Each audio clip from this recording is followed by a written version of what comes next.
Most managers fail. And as a result of that, when someone actually communicates and has a good relationship with their people, it is a threat to the other managers. Classic xenophobia.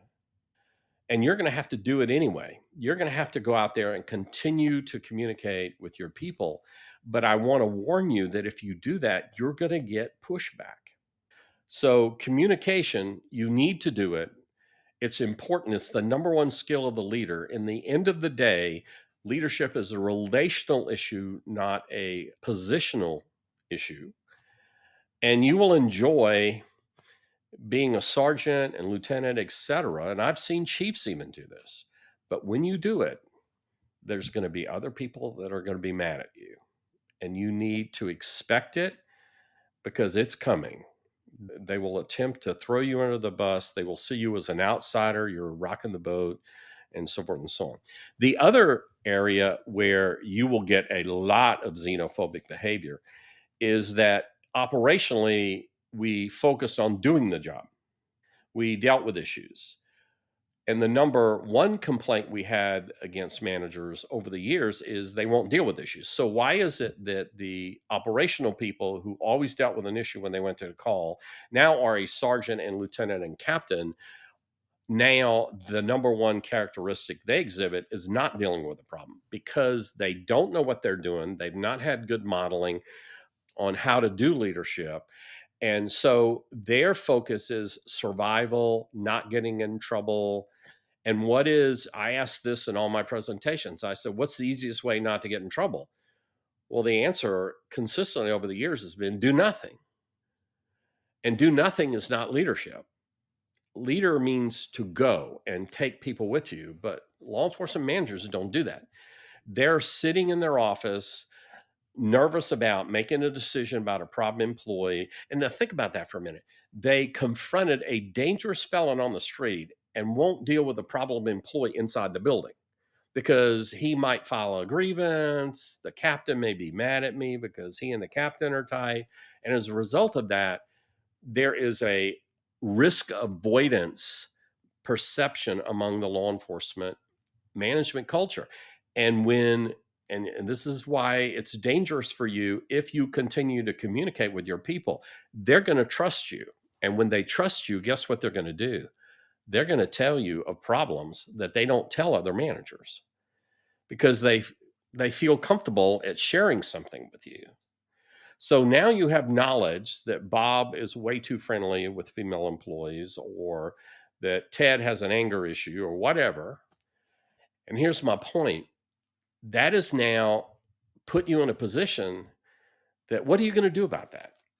And what managers are going to do is if you try to deal with it, you're going to be known as a troublemaker. You're rocking the boat. One of the most common phrases I've heard, which is to me very interesting, we've never done that before. And we're not starting now. We've never done that before. So here's my point. Why haven't they ever done it before? Because it was not practiced, but more importantly, no one knows how to do it. So when you start practicing a very important leadership skill, which is dealing with problems in the organization that come across, and most of your employees are good people, but there's going to be a few that are going to cause issues. And if you try to deal with it, you're not going to be encouraged and by other managers say, thank you for dealing with this person. It was such an inspiration. No, they're going to be mad at you because it makes them look bad because this person's going to file a grievance and quote, you're upsetting the apple cart. So what do we do about that? You can't do this alone. The way you overcome the resistance you're going to get with the management culture, and it'll always be there, is you can't do this by yourself. You have to have men and women in your life who help you make sure that you are communicating with the people out there. In other words, you go, well, I need to communicate sometimes. No, you need to communicate it every week. And how do you make sure you do that? You have other supervisors and managers and even operational people that you meet with every week and say, your job is to talk with people. Who are you talking to this week? Well, so and so and so and so and so and so. Okay, on Friday, we'll see how that went. Then the next week, 3 more people or 4 more people or whatever. When you have people making you practice what we all know is leadership. You will do it because they're overcoming your natural xenophobia by encouraging you to practice what we all know is leadership. And by the way, that relationship you will have with those people keeps you in the fight. I have a friend of mine said leadership comes down into having others throw you in the ring and keep you there. And that's how we do it. That's how we continue to maintain and communicate with people and build relationships. That is also important with dealing with problems. And the other way that we overcome the resistance we're going to get with the general management culture is have supervisors and operational people help us deal with the hard decisions. And if there's a problem employee, you ask them, how would you handle this? And when they say, well, yeah, he's a problem, everybody knows he's a problem, but you're going to get in trouble when you come after him. But then you ask them this question, but what's the right thing to do? And 99% of the people say you need to write him up and deal with him. And because they've reminded you of that, because they've said those encouraging words, and follow up with you, well, did you do it? Let me see the written reprimand you did, or how did it go when you went with them? More importantly, this is a critical skill. You don't go by yourself. Everything changes when it comes to courage to do the hard things, is when you hear this statement. You need to deal with that problem employee, but I will go with you.